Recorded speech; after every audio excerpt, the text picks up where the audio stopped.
Alors bonjour à tous, Joséphine de Barthia, je représente l'association Convergence. Bienvenue, je vais parler avec Stéphane qui va représenter Énergie 2050. Alors avant de commencer la présentation d'Énergie 2050, je veux vous présenter rapidement Convergence. Donc c'est une association qui existe depuis 10 ans maintenant. On porte l'objectif zéro exclusion, zéro carbone, zéro pauvreté à travers nos différentes activités. Alors qu'est-ce qu'on fait? Principalement, on a des publications. Je vous en ai apporté une là sur la microfinance. Il y en a quelques-unes sur les chaises. Les autres publications sont par exemple le baromètre de l'entrepreneuriat social. On mène également une enquête sur les initiatives de social business développées par les entreprises du CAC 40. On vient de sortir un livre sur 100 solutions concrètes pour atteindre une transition durable vers l'objectif zéro exclusion, zéro carbone, zéro pauvreté. Et puis tout au long de l'année, on mène également des événements pour porter haut et fort ces messages et cet objectif zéro exclusion, zéro carbone, zéro pauvreté. On a notamment un événement principal qui est le Forum mondial Convergence, qui rassemble un peu plus de 7000 acteurs de tous les secteurs, à la fois publics, privés, associatifs et les médias, ainsi que la société civile, lors de 3 jours de débats, de rencontres et d'échanges à Paris.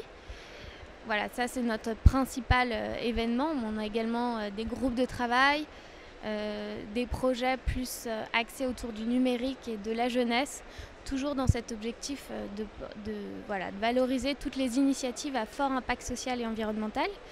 Et en tant que réseau multi-acteurs qui prône donc la collaboration, la concertation, l'échange dans la définition et la mise en place et le développement d'une croissance zéro exclusion, zéro carbone, zéro pauvreté, on souhaite toujours associer donc toutes les forces vives dans un travail collaboratif. C'est par exemple ce qu'on fait dans nos groupes de travail.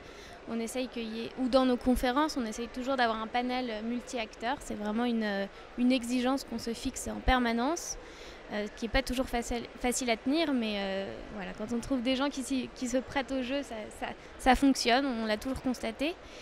Et puis c'est pour ça que j'ai voulu aujourd'hui inviter et donner la parole à Stéphane afin qu'il nous présente son association Énergie 2050, qui a un peu cet objectif aussi, qui part du citoyen, mais qui vise à intégrer le citoyen dans la concertation aussi globale. Et voilà, tu pourras mieux expliquer que moi en quoi vous essayez également d'associer toutes les forces vives dans la recherche de solutions durables.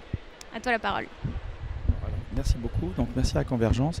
Alors évidemment, on est enchanté toujours de travailler avec des acteurs qui ont une histoire, et parce que nous-mêmes on partage très clairement les mêmes valeurs, les mêmes objectifs. Alors comme le temps est assez court, je vais peut-être raconter l'histoire d'Énergie 2050 et puis je vais illustrer avec quelques projets, puisqu'on est ici à Marrakech, donc on n'est pas dans une enceinte neutre, et donc il y a une histoire aussi dans cette enceinte et pourquoi on y est nous-mêmes, et pourquoi on a fait tant d'événements, et on a des stands dans la zone verte, donc la zone société civile, et un stand dans la zone bleue, société accréditée. Alors Énergie 2050, en fait, c'est une... Alors je regarde le temps pour savoir, voilà, j'ai encore une dizaine de minutes. Énergie 2050, c'est une histoire qui a commencé il y a 5 ans et demi à peu près, bientôt 6 ans. Donc c'est un jeune bébé, j'ai envie de dire, et en fait elle est née plutôt d'un questionnement et d'un rêve.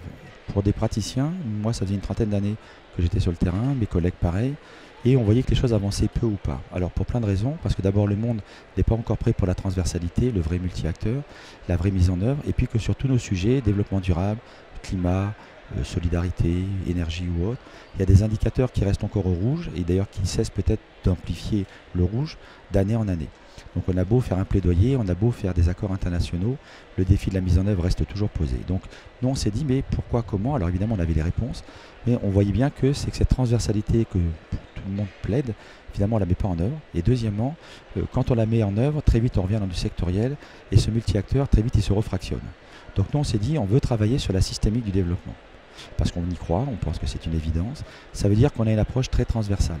On travaille sur énormément de choses. Ça ne veut pas dire qu'on est des champions dans tous les sujets. On est toujours en alliance quand on fait un projet, mais néanmoins, on est sur tous les sujets. Donc ça veut dire quoi? On a des projets bâtiments, des projets villes, on a des projets carbone, on a des projets genre, des projets eau et des réels projets. Et ensuite, on travaille aussi en verticalité. Et là, cette verticalité, on était un peu avant l'accord de Paris, dans l'accord de Paris, puisque nous ne croyons pas, nous, penser global, agir local. Nous disons plutôt faire un projet systémique local permet d'appréhender une problématique globale. Parce que sinon, pour ceux qui n'ont pas expérimenté la faim, expérimenté la rareté de l'énergie, on peut l'imaginer, mais on ne sait pas ce que ça veut dire. Donc si par contre on intègre cette systémique dans notre réflexion, évidemment, et dans notre mise en œuvre, surtout mise en œuvre, on peut après commencer à questionner des vraies problématiques globales et faire le lien. Donc je vais prendre un exemple pour montrer cette transversalité verticale. Par exemple, les négociations climat, le climat, qu'est-ce qu'on fait ici à Marrakech? Énergie 2050 fait partie des associations, des rares associations au niveau international qui ont aidé 7 pays à faire leur contribution prévue déterminée dans le cadre de l'accord de Paris. Je crois d'ailleurs qu'on est la seule ONG française à en avoir fait autant. Même d'ailleurs en fait tout simplement. Donc là c'est un effort colossal avec les pays pour qu'ils présentent leurs documents. Mais quand on voit un document de 20 pages, il y a 5-6 mois de travail avec un État pour mettre en place. Par exemple, toujours dans le climat, on fait ici, alors là je peux le montrer, ça fait 3 ans qu'on fait le guide des négociations climat pour la francophonie. Ça, c'est le décryptage des négociations pour les négociateurs. Donc ça, c'est au niveau des États, des délégations. Et comme ça ne nous suffisait pas, vous verrez après, on a fait le guide des négociations climat pour le citoyen, que c'est un langage qu'il ne comprend pas. Alors après, toujours pareil, ici au niveau du climat, ensuite on accompagne des pays. On a fait des requêtes fonds verts pour différents pays. On a fait des projets NAMA pour ceux qui connaissent un peu les mécanismes carbone. On a même développé une initiative carbone. Alors j'essaie de ne pas faire tomber le téléphone. On a développé une initiative carbone pour l'Afrique qui est totalement innovante, avec des gros bébés africains, l'UMOA, la BOAD, la Saber Abrek. C'est une initiative assez innovante qui permet d'avoir une valeur éthique au carbone et qui permet ensuite de faire des projets d'adaptation et d'atténuation. Voilà, donc pour dire que quand on parle de ces genres de sujets, sur l'ensemble des sujets que j'ai abordés, on a cette approche du global, mais on descend plus bas. Par exemple, toujours sur le climat, on a des projets avec des villes. On est dans des initiatives villes zéro carbone. On a créé avec la francophonie l'initiative de la francophonie pour des villes durables, avec des villes pilotes comme Grand Bassam, comme Niamey. Et là, on travaille sur des stratégies territoriales bas carbone. On accompagne des territoires à Agadir pour leur plan climat territorial. On descend encore, on va jusqu'au bâtiment. Toujours sur le carbone ou le climat. Là, on a par exemple une formation en Afrique sur 14 pays de l'UMOA avec une formation pour les écoles d'architectes, d'urbanistes et de gestionnaires urbains. Et là, on travaille sur la transition énergétique dans l'environnement construit qui se décline ensuite sur des projets. On descend toujours plus bas. On a eu par exemple un programme d'hôtel presque zéro énergie. On descend encore plus bas, on arrive aux citoyens. Et ici, par exemple, on a fait une exposition suite à 2 concours internationaux sur l'art. Et le premier était en 2015, c'était Mon climat aujourd'hui, Mon climat dans 20 ans et moi, donc toujours le moi pour l'acteur.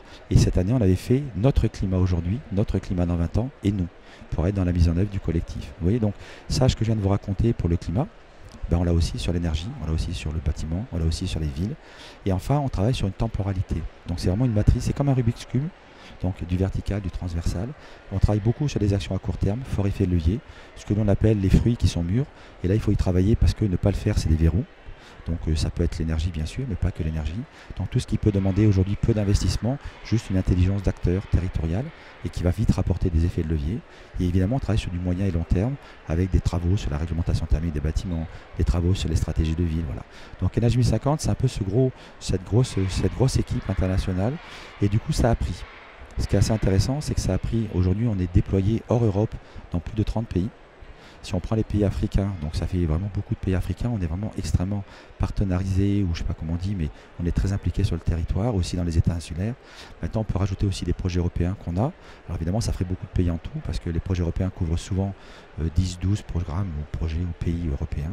On a 3 projets Horizon 2020, par exemple, un projet européen avec le Sénégal et la Mauritanie. On a un projet MED Interreg, on a pas mal de projets, plus des coopérations avec des institutions, les Nations Unies, le ONU Habitat, le Programme des Nations Unies pour l'environnement ou la francophonie qui est un énorme partenaire pour nous. Voilà, je vous redonne la parole si vous avez des questions, mais c'était pour vous montrer qu'il y a une histoire et qu'on sait exactement où on va. On a voulu recréer du lien et je vais juste peut-être dire un mot. Pour nous, l'objectif, ce n'est pas le citoyen. Le citoyen, pour nous, ça ne veut rien dire. Par contre, ça veut dire qu'une chose, ça veut dire que nous sommes tous des citoyens. Et dans ce cas-là, l'expert, quand il est ici, quand il rentre à la maison, c'est aussi un citoyen. Donc il faut oublier notre schizophrénie qui nous fait croire que nos métiers sont importants. Nos métiers, quand on rentre à la maison, on habille, on se réhabille, on redevient un père et une mère de famille, un enfant, un ami. Donc, et là, c'est important. Donc c'est ça qu'on veut, c'est que cette transversalité dans nos thématiques, le citoyen, alors si vous avez bien compris, ce n'est pas le citoyen au sens d'une catégorie d'acteurs. Le citoyen, pour moi, c'est tout le monde. Et on doit se réapproprier ce développement. Et nous, on a une vision très, j'ai envie de dire, bas ventrale du développement, là au niveau du ventre. On ne veut pas de l'émotion superficielle. On veut que ça redevienne quelque chose comme une évidence, comme quand on élève un enfant, c'est évident de ne pas lui faire du mal. Et voilà, le développement, c'est quelque chose qu'on doit avoir au fond de soi, qui est comme une petite lumière qui nous fait vivre et penser que cette pluralité, ça a un sens. Voilà, c'est vraiment ça la genèse d'Énergie 2050. Peut-être rapidement, quelles sont selon vous les perspectives pour Énergie 2050 ? Est-ce qu'il y a vous sentez que l'évolution est plutôt positive, va plutôt dans le sens de ce vers quoi vous vous tendez, ou en tout cas ce pourquoi vous vous battez ? Et puis, quel serait votre rêve en fait ? Vers quoi vous dirigez et... Des perspectives, je dirais très clairement oui, parce qu'on est une structure qui a été fondée sans financement public. Et l'air de rien, tous les projets dont je parle, vous imaginez bien qu'il y a quand même des choses assez grosses qui se passent derrière. Quand vous faites des initiatives carbone, quand vous avez des projets bâtiments concrets dans pas mal de pays, à un moment donné, ça fait un effet de levier assez important. Donc j'ai envie de dire, la première grande nouvelle et que nous on apprécie, et même j'ai envie de dire en tant que fondateur, j'en suis même moi-même surpris, c'est la bienveillance, la reconnaissance et l'écoute qu'on a réussi à créer avec des acteurs complètement variés, qui parfois sont assez hermétiques sur nos sujets, parce que beaucoup en parlent, les gouvernements. Par exemple, on a fait du dialogue intergouvernemental au Sénégal, on accompagne les délégations francophones pour les négociations climat, on a eu quasiment tous les pays francophones dans ces travaux-là, on accompagne des pays dans la mise en œuvre de leurs programmes stratégiques, dans la mise en œuvre de leurs programmes techniques, on fait aussi des projets très concrets, très locaux, en Mauritanie sur le lait, la chaîne de valeur. Donc j'ai envie de dire, cette écoute montre que cette approche a un sens. La deuxième chose qui fait qu'aujourd'hui, Énergie 2050 a pu se développer de manière assez rapide, même d'ailleurs trop rapide peut-être parce qu'on en parlait tout à l'heure, ça fait une charge de boulot assez colossale. Le temps qu'on change l'organisation pour répondre à finalement cette appétence des acteurs, parce qu'on a un réseau, nous les seniors, on est submergés, on a un réseau de deux, parce qu'on a tous des vies avant, et Énergie 2050 a finalement intégré nos différences, nos parcours, dans cette envie d'agir en commun.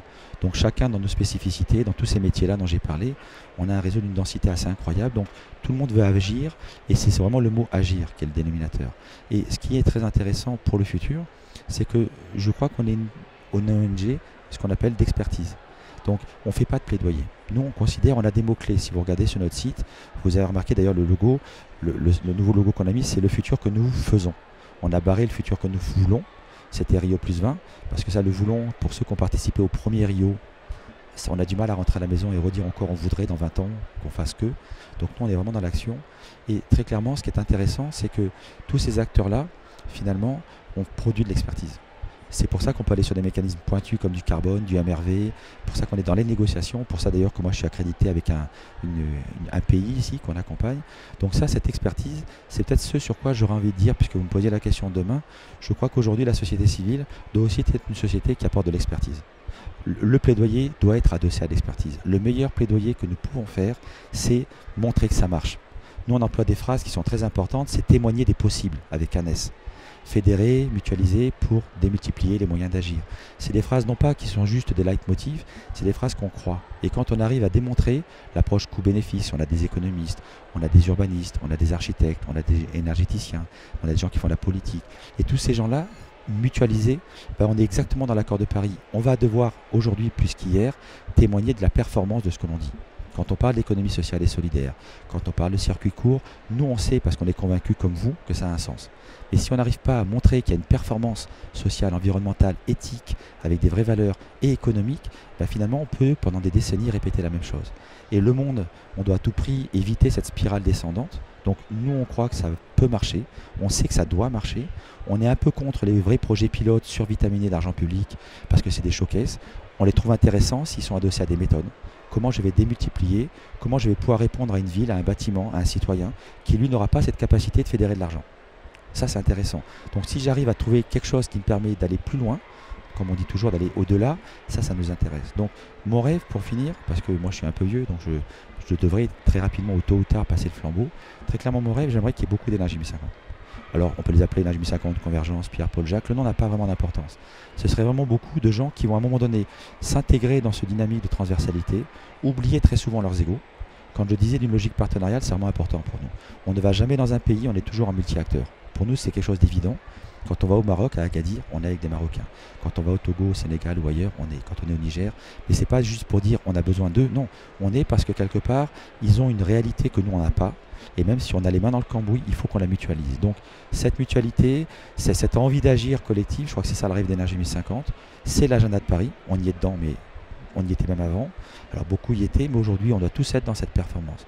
Donc voilà, que ça marche, qu'on soit plein de petits. Alors on est en train d'ouvrir plein de nouvelles, j'ai envie de dire alors, sœurs, ou je sais pas, ou frères, on peut dire les mots qu'on veut, dans des pays, au Togo en particulier, il y a une structure qui se met en place pour l'Afrique de l'Ouest, il y a une structure en Afrique centrale, il y a une structure en Maghreb qui va se mettre en place, il y a aussi en Amérique latine, parce qu'on pense que ce message, on voudrait que ces gens-là puissent capitaliser sur notre patrimoine. Donc nous on l'offre, tout ce qu'on a montré là c'est du gratuit, on galère, vous l'avez bien évidemment compris, mais on a des beaux projets européens qui nous permettent de vivre, on a des projets aussi de l'expertise pure et dure qui nous permettent de bien vivre, et donc tout ça, ça nous permet de générer des choses, finalement où on perd beaucoup d'argent, des salaires, mais bon, on le fait parce qu'on y croit et on pense qu'à un moment donné, il y aura d'autres structures qui pourront porter ça et c'est notre rêve. Voilà. Merci beaucoup Stéphane. Tu as fait une parfaite transition parce que tu as dit que votre manière de faire du plaidoyer, c'était de montrer ce qui se fait très concrètement et ça permet de faire la transition avec la petite conférence qui va suivre de midi à midi 45. Donc on va vous présenter quelques initiatives très concrètes tirées de notre livre 3.0 qui répertorie 100 solutions concrètes justement pour réussir la transition durable et qui est une manière aussi de montrer voilà, et d'inciter les gens à faire et à voir ce qui se fait. Merci beaucoup Stéphane. J'imagine qu'on peut vous suivre sur votre site internet, les réseaux sociaux. Et c'est pareil pour Convergence. Voilà, n'hésitez pas à nous suivre sur les réseaux sociaux, sur le site web convergence.org. Et à bientôt dans 10 minutes pour la prochaine conférence de Convergence. Et merci au comité 21.